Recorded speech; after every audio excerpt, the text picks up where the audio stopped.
It's a little bit disturbing to me and very convicting. He says this in verse 4, talking to the Ephesian church. This Ephesian church that has done all this great stuff. He says, "Yet I hold this against you. You have forsaken your first love." He says, look, you guys, you've done a great job when it comes to working. You've done a great job when it comes to perseverance. You've done a great job when it comes to righteous living. You've done a great job when it comes to living wise and not being deceived by the deceptions of the end time. You guys are doing a great job at all of this stuff. He said, but there is one thing. There is one thing, and I hold this against you. There's a problem with your love. You have forsaken love. You've got all of this other stuff worked out, but you're struggling when it comes to love. And to that, the Ephesian church might have said, okay, you might be right. When it comes to love, we're struggling a little bit in the love department, but really, is that a big deal? I mean, I am working hard. I am faithfully attending. I am faithfully serving. I'm persevering. Look at my righteousness record. I mean, should we really be nitpicking about love? I mean, look at me. I am living righteously. I mean, compare me to the 80% and let's compare our righteousness record, okay? Because they don't have a shot at this, all right? I mean, I compare our faithfulness. Come on, Jesus, is this really a big deal? Should we really be talking about this? Are you really going to hold this against us? Because we've got all this other stuff worked out. And Jesus says, yeah, you've got all, Jesus commended them for it. You've got all that other stuff worked out. He said, yet, this is such a big deal. This is so important that I hold this against you, that you are dropping the ball in the love department. And then he continues, and he gets really serious about this. And I have a hard time with this, but Jesus said it, so I'm just going to go with it. He said, yet I hold this against you. You have forsaken your first love. He says, remember the height from which you have fallen. Repent and do the things you did at first. If you do not repent, I will come to you and remove your lampstand from its place. Wow. Jesus, look, this love thing is kind of a big issue. This is kind of a big deal. And it's so important that if you're getting a chance to repent, I'm rebuking you so that you will repent. But if you don't repent, Jesus says, your lampstand that I walk among, that is in my presence, he says, I will come if this love thing doesn't get worked out. And I will remove that lampstand from my presence.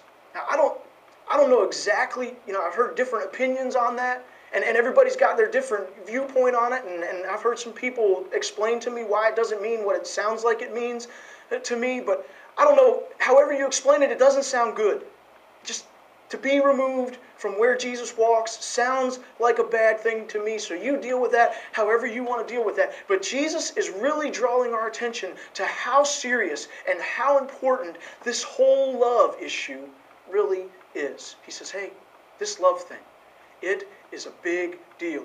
And you may have all that other stuff worked out, but you cannot drop the ball on this issue. You cannot forsake love. He says, there was a time where you were at a height of love, where you loved like at this high level. He said, you've fallen from that. And that is my major concern. And that is my major issue with you.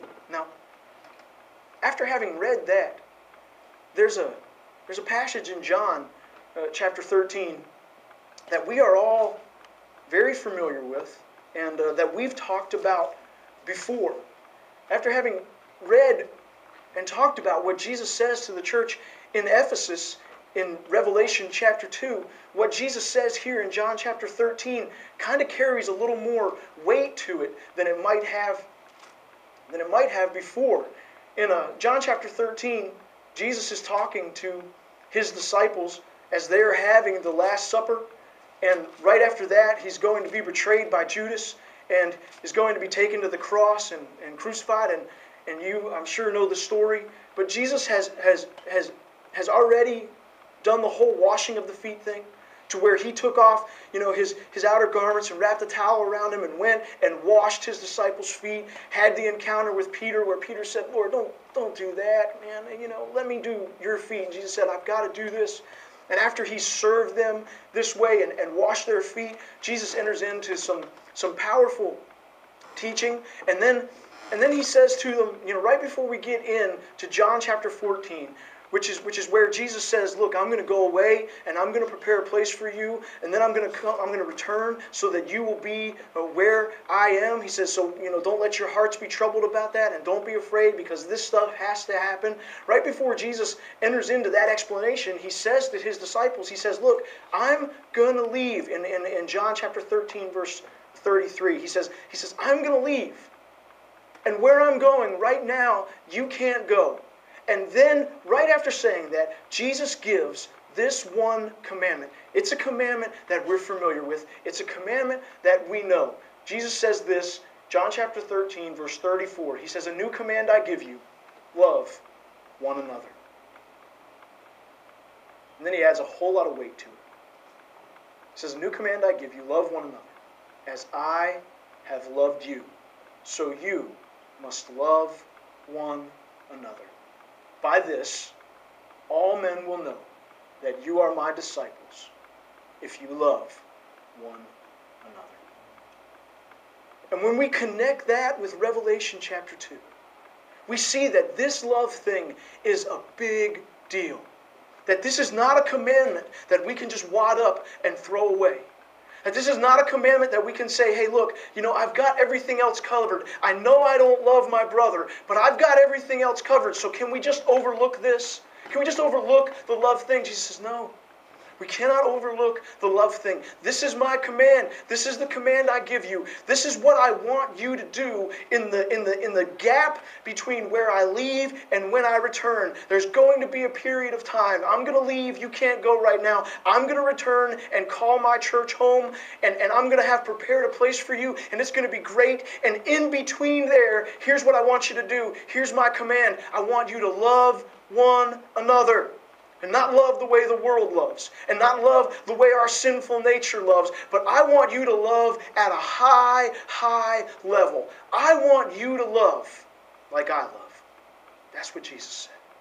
And he said, when you love like I love, then you will shine like a light, and everyone will look at you, and they will say, you know what? They are a follower of Jesus. He says, when you love like that, everyone will look and they will know that you have been with me. They will know that you are my disciples. Why? Because of our works? No. Why? Because of our righteousness? No. Why? Because of our perseverance? No. All of those things are important.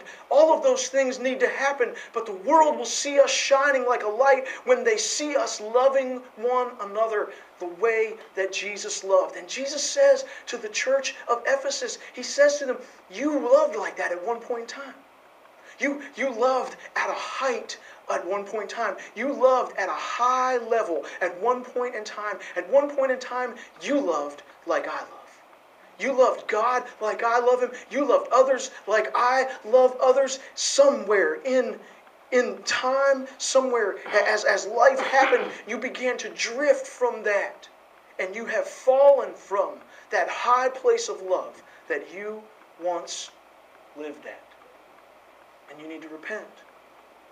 And do the things you did at first. You need to repent and return to loving others like I love others. To loving God like I love God. Because this love thing is a really, really big deal. It's such a big deal that Jesus said, this is the command that I give you. This is really it. He said, I want you to love others like I love you. I want you to love God like I love God. I want you to love like I love. I'm going to lead. I'm going to be the example. I'm going to blaze the trail. All you need to do is follow after me and love like I love. It's such a big deal that at one point in time, Jesus was asked the question, what is the greatest commandment? And Jesus answered the greatest commandment by saying, this is it.